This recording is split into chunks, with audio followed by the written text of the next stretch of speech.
সরকার পতনের পর শেয়ার বাজার ধ্বংসের পথে বড় থাবাটি ছিল বহু কোম্পানিকে জেড ক্যাটাগরিতে স্থানান্তর।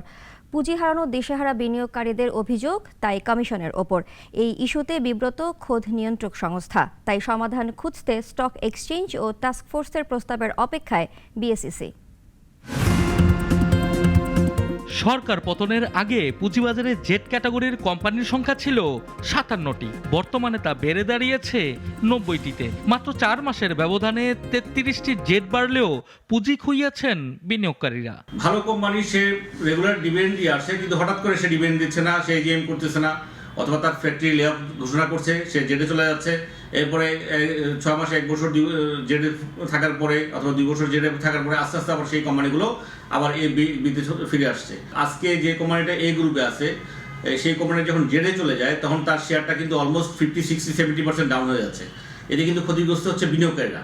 শেয়ার বাজারে জেড ক্যাটাগরি ইস্যুতে কারসাজির সুযোগ থাকে, তাই লেনদেনের ক্ষেত্রে কোনো ক্যাটাগরি থাকা উচিত নয় বলে মনে করেন বিশেষজ্ঞরা। ইনসাইডার ট্রেডাররা অথবা অন্য কোনো স্বার্থান্বেষী মহল কম দামে শেয়ারগুলো কিনে নিচ্ছে, এবং পরবর্তীতে দেখা গেছে যে এই কোম্পানিটা যখন আবার লাভজনক পর্যায়ে ফিরে আসছে, তখন এই কোম্পানির শেয়ার আবার 2 গুণ 3 গুণ 4 গুণ দামে মার্কেট থেকে বিক্রি করে তারা টাকা বের করে নিয়ে যাচ্ছে।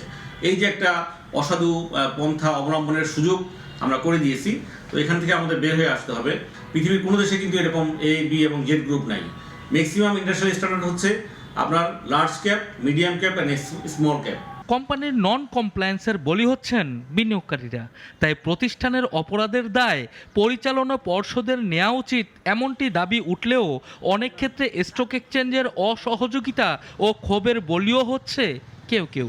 আমরা আমাদের ইনফরমেশন গুলো আমরা টাইম টু টাইম তাদেরকে জানাই আসছিলাম যে সোনালী লাইফের এই অবস্থা, হ্যাঁ, এটা আমাদের হাতে নাই। এখন এটা হলো যে আইনে যেটা বলা আছে, যদি কোনো লিটিগেশন মানে কোনো আইনগত প্রক্রিয়া কোর্টের মধ্যে থাকে এজিএম রিলেটেড, তাহলে 2 বছর ডিলে করতে পারে। কিন্তু এজিএম রিলেটেড আইনগত ঝামেলা ছিল না, আমাদের অন্য আইনগত ঝামেলা ছিল। এই গ্রাউন্ডে তারা এটা জেড ক্যাটাগরিতে নিয়ে আসছে। এদিকে জেড ইস্যুতে বারংবার ক্ষতির মুখে পড়ছেন বিনিয়োগকারীরা, এক্ষেত্রে বিব্রত খোদ কমিশনও। কিন্তু বিষয়টি সমাধানের জন্য প্রয়োজন স্টক এক্সচেঞ্জ ও টাস্কফোর্সের প্রস্তাব, বলছেন মুখপাত্র। কোম্পানির কারণে বিনিয়োগকারীরা ক্ষতিগ্রস্ত হয়, আবার ক্যাটাগরি পরিবর্তন হয়ে যায়, জেডে চলে আসে, আবার ডিভিডেন্ড ডিস্ট্রিবিউট করার পরে আবার সেটা ক্যাটাগরি পরিবর্তন হয়ে আবার এ, বি যায়। এই কারণে তাদের মধ্যেও একটা আছে, ধারণা আছে যে এই ক্যাটাগরি থাকা উচিত কিনা।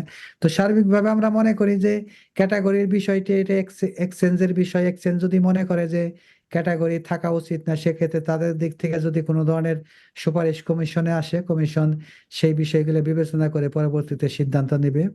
পাশাপাশি আমাদের যে টাস্কফোর্স কাজ করতেছে, সেখানে টাস্কফোর্স থেকেও যদি তাদের যে রিকমেন্ডেশনেও যদি মানে গ্রুপ সংক্রান্ত কোনো বিষয় থাকে, সেগুলোও পরবর্তীতে কমিশন সেই বিষয়ে সিদ্ধান্ত গ্রহণ করবে। জেড ক্যাটাগরি মানেই পচা শেয়ার বা ওয়েস্টেজ পেপার। অর্থ উপদেষ্টার এমন বক্তব্য কিংবা পানের থেকে চুন খসলেই জেডে পাঠিয়ে দিয়ে স্টক এক্সচেঞ্জের বাহাদুরি দেখানো, কোনোটি চান না বিনিয়োগকারীরা। স্টক এক্সচেঞ্জ হবে বিনিয়োগকারী বান্ধব, এমনটি প্রত্যাশা ভুক্তভোগীদের। সানি আহমেদ, নাগরিক, ঢাকা। ২৫০টিরও বেশি ডিজাইন অপশন নিয়ে ওয়ালটন স্মার্ট ফ্রিজ, বোঝে আপনার প্রয়োজন।